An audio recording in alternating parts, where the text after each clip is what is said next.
আজকে বানাবো মুসুর ডালের একটা রেসিপি। তার জন্য লাগছে আদা, রসুন, পেঁয়াজ, কাঁচা লঙ্কা, একটা আলু ছোটো ছোটো কেটে নিয়েছি। এগুলিকে একসঙ্গে মিক্সিতে পেস্ট করে নেব।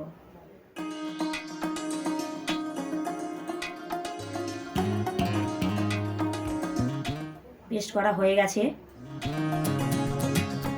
এর মধ্যে গোলমরিচ গুঁড়ো, লবণ, চিনি দিয়ে একসঙ্গে ভালোভাবে সুন্দর করে মিশিয়ে নেব।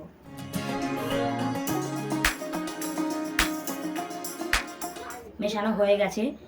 কড়াইতে তেল গরম করে এগুলিকে ছোট ছোট করে তেলের মধ্যে দিয়ে সুন্দর করে ভেজে নেব লাল লাল করে।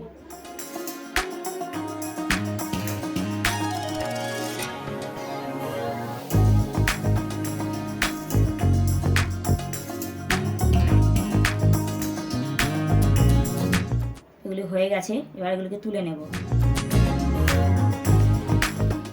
এভাবে সবগুলি সুন্দর করে ভেজে নেব।